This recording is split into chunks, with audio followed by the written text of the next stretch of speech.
노하우를 갖다 수십 년 동안 축적해 왔었기 때문입니다.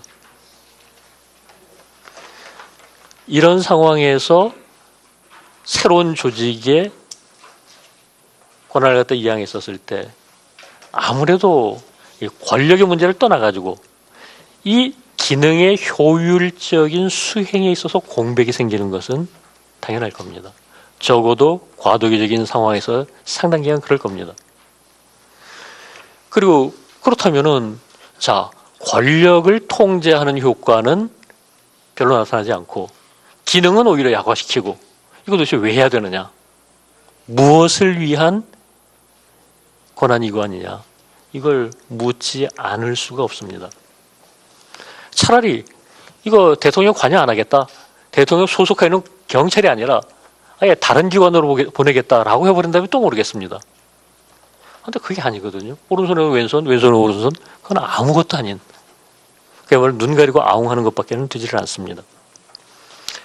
자, 시간이 많지 않았으니까 이제 결론으로 바로 넘어가겠습니다.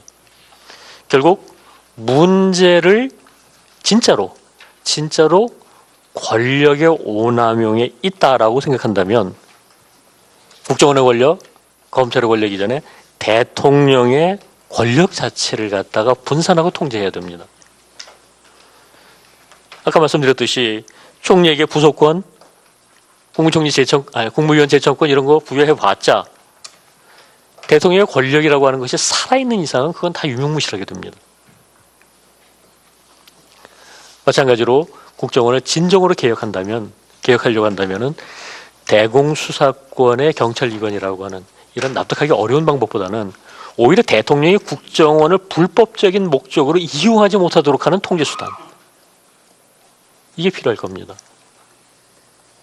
국정원에 대한 실질적인 통제가 되기 위해서는 국정원의 배후에 대통령의 영향력이 있다는 점을 고려해야지 그건 아닌 척하면서 문제에 대한 답을 찾으려고 해서는 안 된다. 예컨대 국회가 국정원의 활동에 대해서 보다 심층적인 통제를 가할 수 있도록 하는 제도적 장치, 법원이나 헌법재판소가 조금 더 깊이 있게 통제할 수 있도록 하는 제도적인 장치, 이런 걸 찾아야지 그렇지 않고 국정원의 대공수사권을 경찰로 이관하는 것만으로 문제가 해결된다. 이거는 좀 속된 말로 간판 사기라고 봐도 무방하리라고 생각을 합니다. 이상 마치겠습니다. 감사합니다. 형법을 이론 중에서 이제 인과관계론이 있습니다. 이제 원인과 결과인 사이에 이제 어떤 연관관계가 있어야 된다는 얘기인데, 이제 최근에 이제 언론에서 많이 얘기하는 게 있습니다. 국정원의 뭐 댓글 사건이라든가 뭐 특활비 사건을 대면대 뭐 그런 거는 괜찮습니다. 근데 그걸 통해서 이제 대공수사권을 이관해야 된다, 폐지해야 된다는 것은 도대체 어떤 연관관계 또는 형법상 어떤 인간관계가 있기 때문에 그런 것들을 주장하는지 먼저 의문이 들 수밖에 없고요. 그 다음에 이제 저희 나라는 이제 분단 국가고, 그 다음에 그동안에 뭐 대한민국 대한항공 칼기 폭파 사건이죠. 그 다음에 최근에 뭐 연평도 천안함 폭침 사건, 그 다음에 계속적으로 간첩 활동이 하고 있는데, 그다음 뭐 대통령께서도 얘기했지만 6.25 이후 지금 뭐 북한 핵 문제, 뭐 미사일 문제 등 최고의 안보 위기라고 하고 있는데 굳이 이 시기에 꼭 이 대공수사권을 이관해야 되는지 이런 논의조차 하는 게 맞나 싶고요. 그다음 제가 2011년서부터 이제 테러 연구를 해왔는데요. 그때 지금 많은 분들이 오해를 하고 계신데 요즘은 꼭 짚고 넘어가야겠다는 생각에서 얘기를 해봅니다. 제가 2011년서부터 계속적으로 테러 연구를 했는데요. 정보기관이 수사권을 갖고 있지 않다는 언론 보도나 몇몇 전문가들이 얘기를 하고 있는데 이거는 잘못된 것입니다. 지금 정보기관은 지금 저희 토론문에도 보면 아시겠지만 대다수의 많은 국가들이 수사권을 보유하고 있습니다. 그다음에 아까 회장님께서도 얘기하셨지만 우리보다 더 많은 수사권과 영장 청구, 포괄적 영장, 함정 수사, 잠입 수사, 비밀 수색, 뭐 형사 특례 조항, 하다못해 전담 재판부 FISC죠. 인정하고 있어요. 근데 왜 자꾸 이런 주장을 하고 있는지